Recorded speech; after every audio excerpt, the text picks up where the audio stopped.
nabadgelyo saaxiibayaal jimco wanaagsan maalin wanaagsan halkan waa Native Somali TV anigu waxaan ahay Ibrahim Jamuni maalinku waa jimco taariikhda milaadiga waxay ku beegan tahay 1 bisha Afraad ee Abriil sanadka 2022 waxaad ku soo dhawaataan akhbaraadkii ugu dambeeyay naga soo gaaray caalamka iyo Soomaalida waxa ugu dooron xogaga ahlu sunna oo dhaqdhaqaaqyo ka bilaabay deegaano hoostaga magaalada Dhuusamareeb dagaal geystay khasaare isugu jira dhimasho dhaawac oo ka dhacay gobolka Shabeellada Hoose Amisom oo baaris amni ka bilowday xerada xalane ee magaalada Muqdisho ciidamada danab iyo kuwa Jubbaland oo howlgallo wada jira fuliyay akhbaraadkaasi iyo kuwa kale faahfaahsanaya ku daawo doontaan warkeena hase ahaatee daawadu haddii ay tahay marka kugu horeyso booqashada halkan fadlan subscribe gare bartan YouTube la gare fiidiyogan oo la wadaag saaxiibadaada page-keena Facebook like iyo follow ku riix dhiirigelinaya inoo tahay aad u mahadsan tahay ugu horreyn warkeena aynu ku bilownay ra'iisul wasaare Roble oo soo dhaweeyay liiska xildhibaanada labada aqal ee la soo saaray ra'iisul wasaaraha xukuumadda federaalka Soomaaliya Maxamed Xuseen Roble ayaa u hambaliyay guddiga doorashooyinka heer federaal ee FID oo shaaciyay natiijada doorashada mudanayaasha golaha shacabka ee aqalka sare ee baarlamaanka 11aad ee Jamhuuriyadda Federaalka Soomaaliya ee laga soo doortay deegaan doorashooyinka kala duwan ee dalka si waafaqsan habraacyadii doorasho ee lagu heshiiyay qoraalka ka soo baxay xafiiskiisa ayaa lagu sheegay in ra'iisul wasaaraha uu sidoo kale ku bogaadinayo dowlad goboleedyada guddiga doorashooyinka heer dowlad goboleed ee SID iyo guddiga xalinta khilaafaadka shaqada adkayd ee ay soo qabteen waxa uu rajeeyay in ay doorashada xildhibaanada dhiman ee wadartoodu tahay 30 xildhibaan ee golaha shacabka loo soo dhameystiro sida ugu dhaqsiyaha badan ugu dambeyn ra'iisul wasaaruhu waxa uu guddiga doorashooyinka heer federaal ee FID ku adkeeyay inay ku taagnaadaan hirgelinta jadwalka doorashooyinka xildhibaanada ku eg 14 bishan Abriil si ay u gutaan waajibaadkooda dastuuriga ah dhanka kale Fahad Yaasiin oo laga reebay liiska xildhibaanada golaha shacabka liiska xildhibaanada baarlamaanka 11aad ayaa la shaaciyay xubnaha ka maqan waxaa ka mid ah Fahad Yaasiin Xaaji Daahir iyo 3 xubnood oo deegaan doorashadoodu tahay Koonfur Galbeed Soomaaliya 4 kursi ayaa horay waxa uu joojiyay doorashadooda guddiga hirgelinta doorashooyinka heer federaal ee FID balse waxaa diiday maamul goboleedyada qaar liiska guddiga shaaciyay waxaa ku qoran 299 qof oo ka kooban labada aqal ee baarlamaanka guddiga ayaa ugu baaqay xubnaha magacyadooda la shaaciyay inay soo xaadiraan Muqdisho si loo siiyo shahaadooyinka rasmiga ee xildhibaannimo tirada la shaaciyay ee 54 ka mid ah waa aqalka sare 245 xubnoodna waa aqalka hoose ee golaha shacabka waxaa dhiman 26 xubnood oo aanan weli doorashadoodu dhicin halka 4 xubnood oo doorashadoodu dhacday natiijadooda la diiday xogaga ahlu sunna oo dhaqdhaqaaqyo ka bilaabay deegaano hoostaga Dhuusamareeb xubno ka tirsan xogaga hubaysan ee ahlu sunna ee fadhigeedu uu yahay deegaanka Bohol ee gobolka Galgaduud ayaa maanta ka bilaabay deegaanka ka tirsan gobolka Galgaduud howlgallo iyo dhaqdhaqaaqyo ciidan xogaga ahlu sunna wal jamaaca oo wato hubka noocyadiisa kala duwan ayaa maanta waxa ay gaareen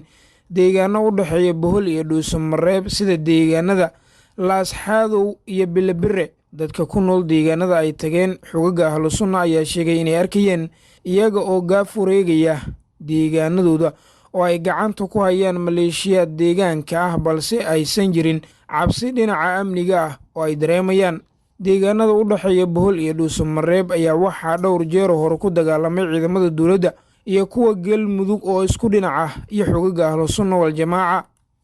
dhanka kale dagaal geystay khasaare kala duwan ayaa ka dhacay gobolka Shabeellada Hoose dagaalkan u dhaxeeya ciidamo ka tirsan kuwa Uganda ee ka mid ka ah howlgalka Afrika ee Amisom iyo xogaga Al-Shabaab ayaa waxa uu ka dhacay deegaan hoostaga degmada Baraawe ee gobolka Shabeellada Hoose dagaalkan ayaa waxa uu yimid kadib markii ay Al-Shabaab weerareen saldhigga ciidamada Amisom ee deegaanka Buuluculow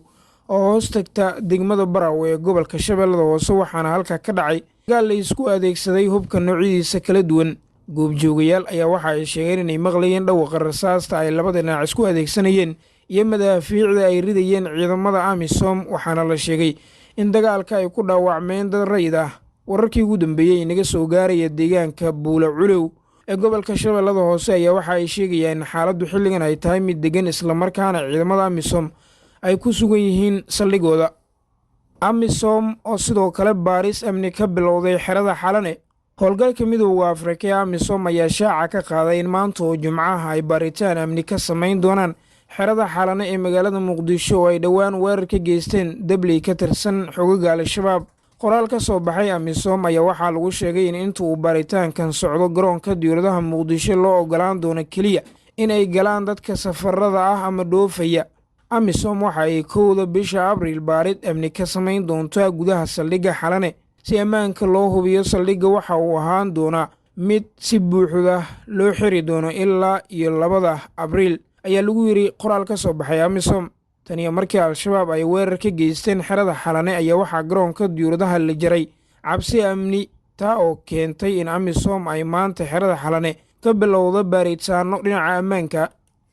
geesta kale ciidamada danab iyo kuwa jubbaland oo howlgal wadajira fuliyey. ciidamada kumaandooska xoogga dalka soomaaliyeed ee danab gaar ahaan ururka 5aad guutada 16aad oo ay wehelinayeen ciidamada nabad sugidda maamulka jubbaland ayaa howlgallo wadajira waxa ay ka fuliyeen deegaano ka tirsan gobolka jubbada hoose. howlgalkan oo ahaa mid amniga lagu xaqiijinaya ayaa ciidamadu waxa ay ka sameeyeen deegaanada kala buula khaylo, warta bilow, mudulow, cabdi doorre, beer xaani oo ka wada tirsan gobolka jubbada hoose. saraakiisha ciidamada ayaa sheegay in howlgalkan lagu burburinayay saldhigyo ay ku sugnaayeen xogaga al-shabaab si dadka ay ugu dhibaateeyaan. sidoo kale waxa ay sheegeen in howlgalkan ay sii wadi doonaan ilaa iyo al-shabaab guud ahaan laga saarayo deegaanada gobollada jubbada hoose. ciidamadan sida gaarka u tababaran ee danab ee uu maraykanka taageero ayaa mar walba howlgallo kala duwan ka fuliya deegaano ku yaala gobollada dalka, halka mararka qaar ay weeraro kala kulmaan xogaga al-shabaab.